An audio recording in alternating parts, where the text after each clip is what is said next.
than I thought. Down it. Great left.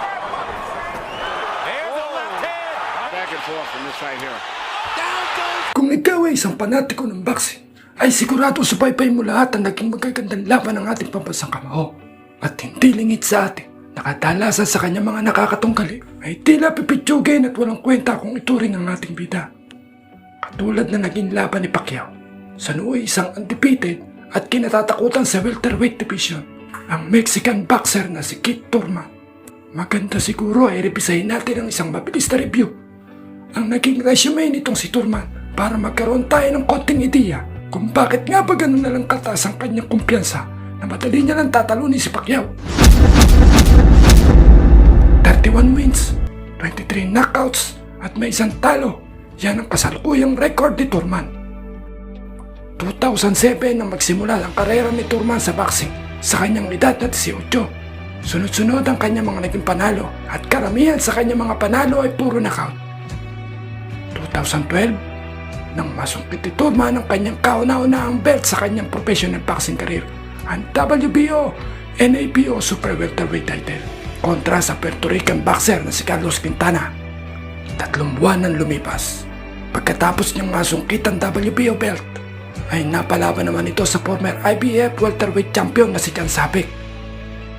Kahit panalo si Thurman, ay aminado na nahirapan siya sa kanyang naging kalaban. At ito rin ang unang laban ni Thurman na umabot sa 12 rounds.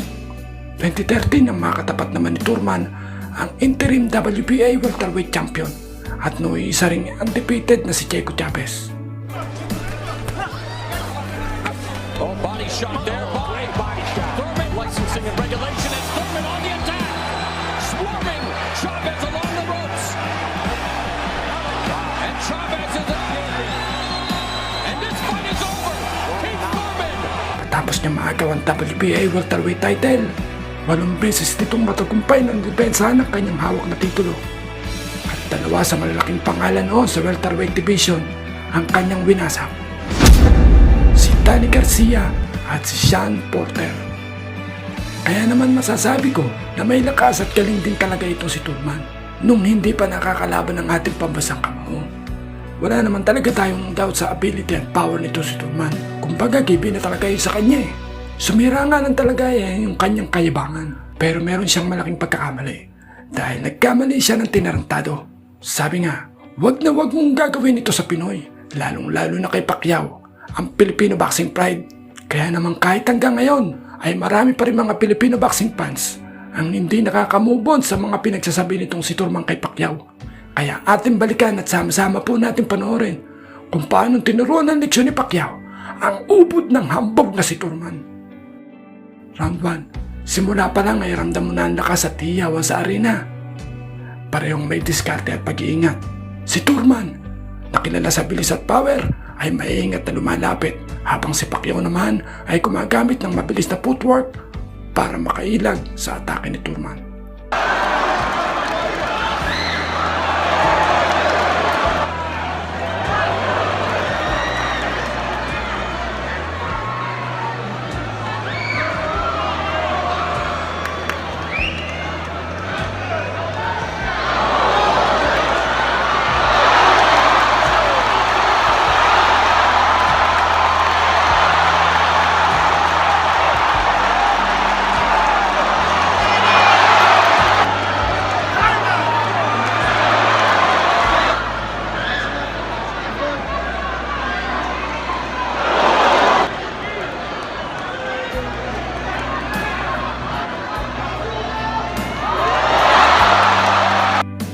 Segundo bago matapos ang round 1. Sumapol ang 1-2 combination ni Pacquiao.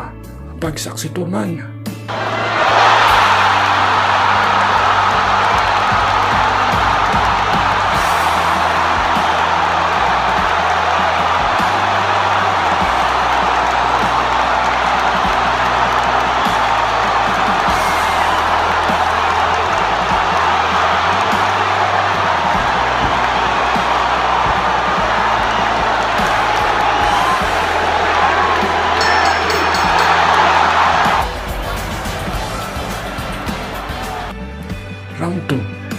nagsimulang maging agresibo si Manny.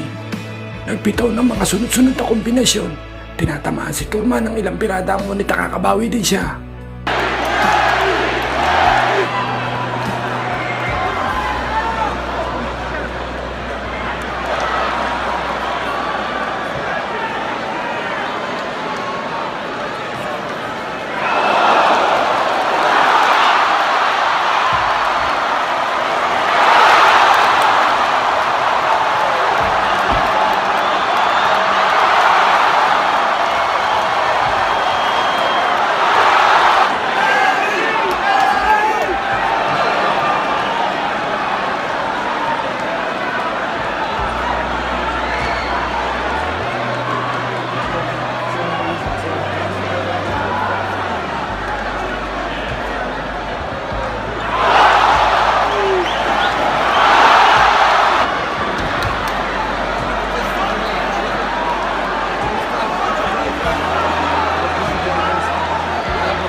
Round 3, lumalaban na ng buong puso si Manny. Carb jabs, left hook na nakakapasok at madiing tumatama sa katawan at mukha nitong si Turman. Habang si Turman, bagamat gumagante sa mga banat ng ating bida, makikita na ang takot sa mga bitaw ng kanyang mga suntok.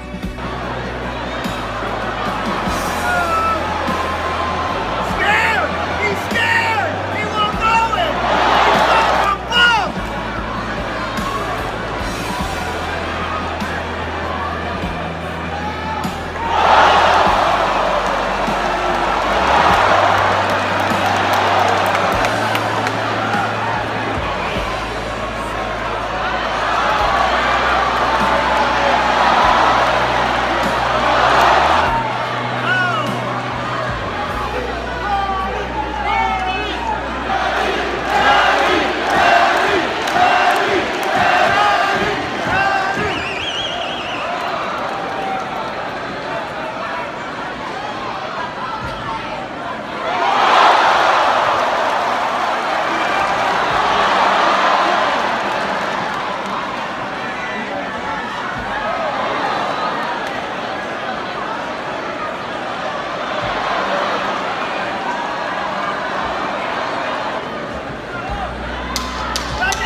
Round 4, dahil sa pressure ni Pacquiao, medyo napipigil na si Turman. Ngunit hindi mawawala ang taktikang naghihintay ng pagkakataon para makakounter. Nagsimula sila magpalitan ng mga malalakas na suntok na talagang mang nagpepehiyaw sa lahat ng mga manonood.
Sa round 5, dito unang naramdaman ang matinding lakas ni Pacquiao.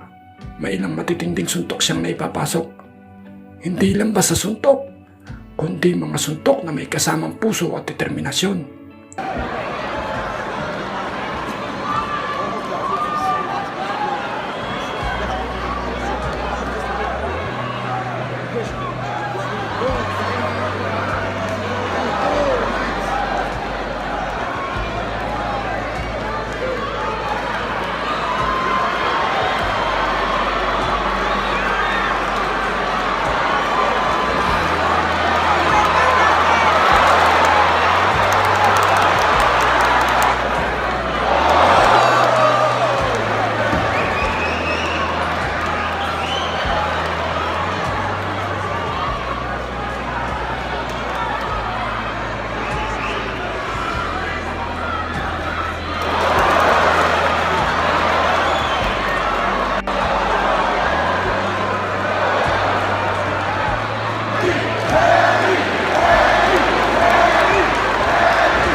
Sa round 6, medyo bumagal ang tensyon.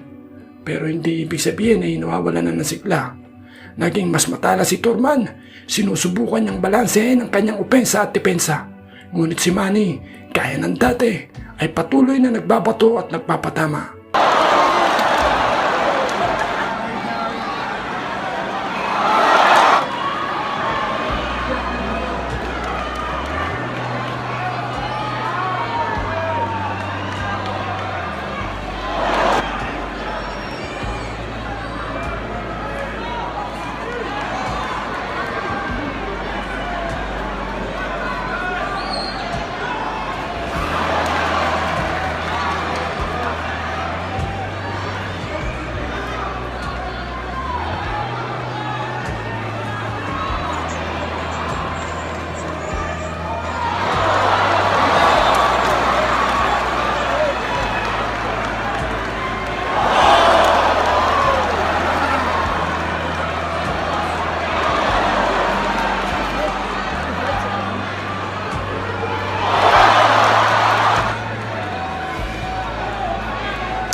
Sa round 7, parehong nasugod na parang walang atrasan. Ang bawat mga suntok ay punong-puno ng aksyon. Kitang-kita ang determinasyong manalo ni Pacquiao sa laban.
ilang mga suntok na tumatama ang ating bida pero hindi siya bumabagsak. Nagpapakita ng karanasan at matinding puso. Makikita ang buhay na kwento ng isang veteranong mandirigma na hindi sumusuko.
Sa round 9, pinilit ni Turman na bawiin ang kanyang momentum. Nagpilit sila ng combo strategy na tila pinapaalala sa lahat na ito ang laban na matagal na nilang inaabangan. Ngunit siyempre, si Pacquiao ay may likas na galing sa pag-iwas at epektibong naiiwasan ang bawat opensa at pag-atake nitong si Turman.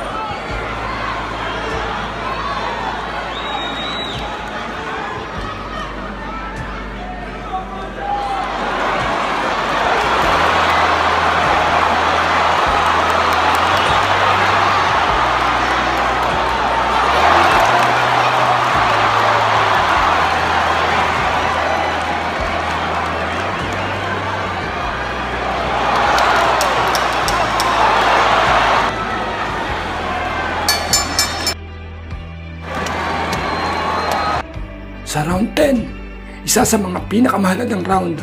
Sa round na ito ay pinakita ni Pacquiao ang kanyang pagiging veterano sa laban.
Round 11, ipinakita ni Manny na ang karanasan ay hindi basta-basta mapapalitan.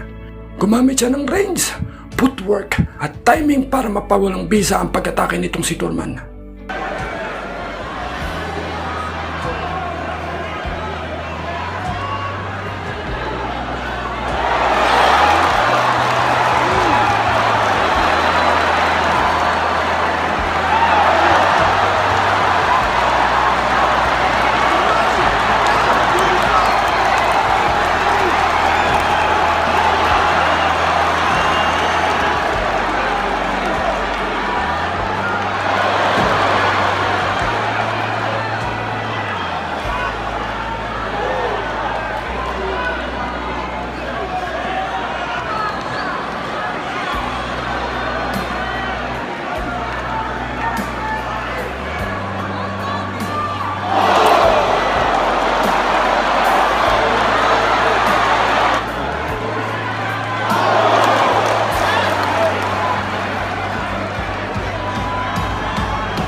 Sa round 12, sa huling round, halo na ang pagod at determinasyon ng Ramdam.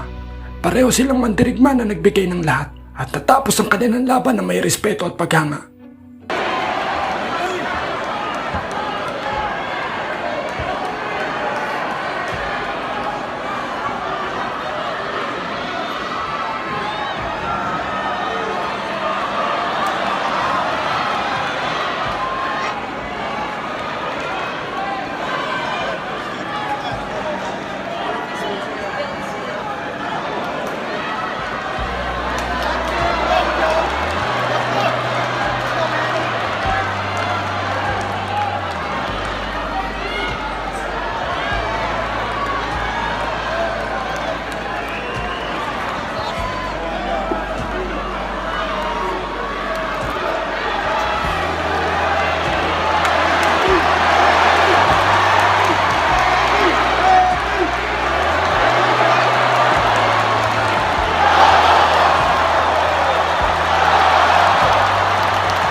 Itinangal ng panalo ang ating bida by a split decision. In favor of the winner, Boxing's Pride of the Philippines,